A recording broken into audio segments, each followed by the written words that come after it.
Thank you to all of you for availing yourselves for this press briefing. It's going to be brief, and I stand here to address you as the media and all the people of our country.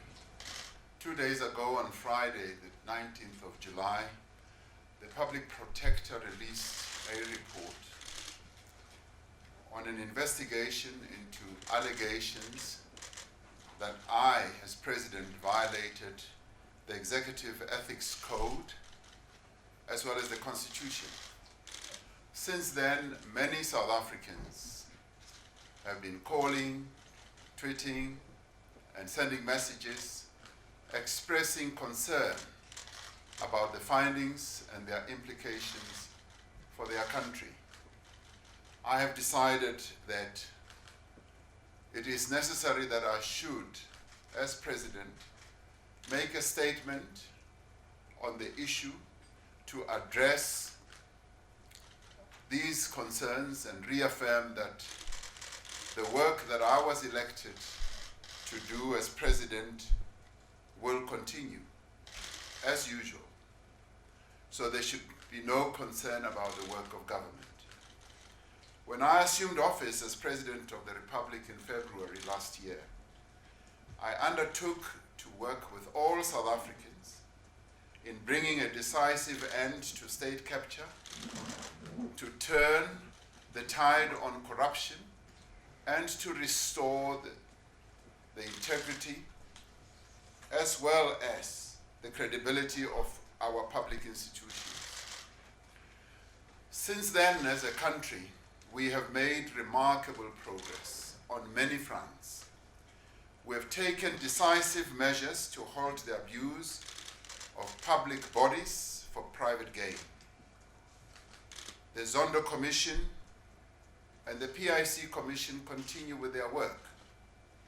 We are continuing to strengthen institutions like the National Prosecuting Authority, the South African Police Service, the Special Investigating Unit, the State Security Agency, and the South African Revenue Service.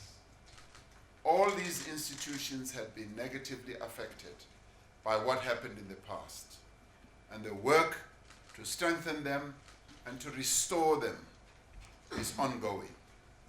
This work must continue, and it must be intensified if we are to rid our country of all forms of corruption and criminality.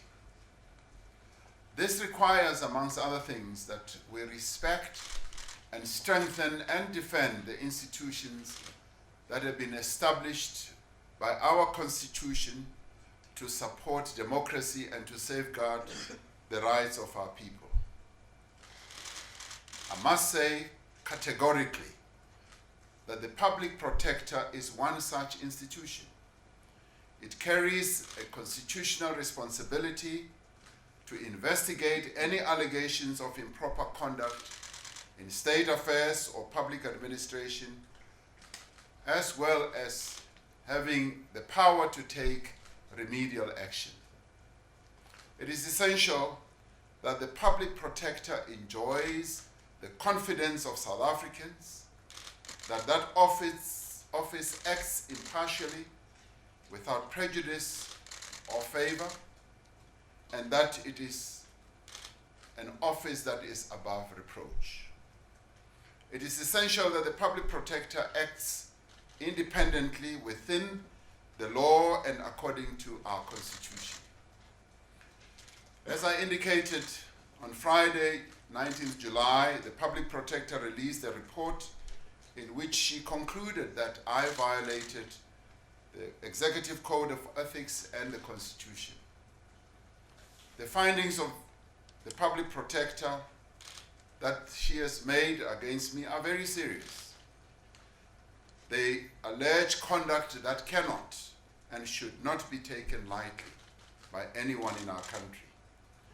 It should be a matter of concern for all South Africans that an office such as that of the Public Protector should make findings of such a nature against the head of state. It is therefore essential, as it should be in all investigations, that such findings are based on fact, that they have a sound legal basis, that they are rational, and that they have been arrived at through a fair, impartial, and lawful process. Unfortunately, the report released by the Public Protector falls short and fails to satisfy all these crucial requirements. After careful study, I have concluded that the report is fundamentally and irretrievably flawed.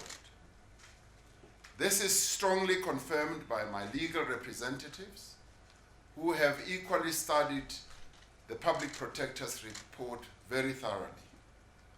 The report contains numerous factual inaccuracies of a material nature.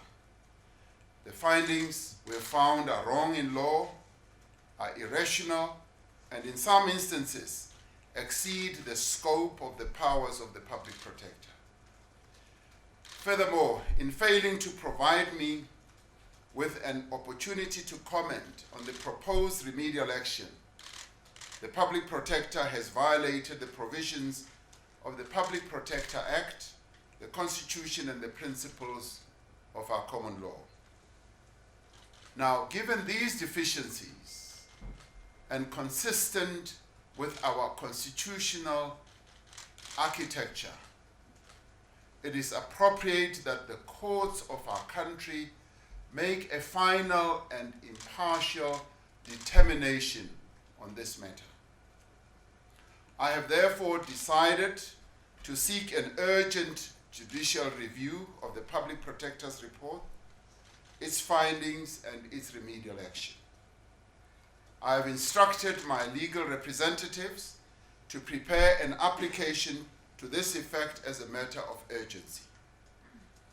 And given the gravity of this matter and appreciating the effect that these findings have on the standing and the credibility of both the President and the Public Protector, it is essential that the courts be given an opportunity to review the report and make a finding accordingly. I have decided to take this action not only to protect the rights that the Constitution affords me as a person, but also to preserve the integrity of the office that I occupy. I've decided to take this action not out of disrespect for the Public Protector as a crucial institution of our democracy, but in the expectation that the institution will ultimately be strengthened by an independent and impartial judicial review.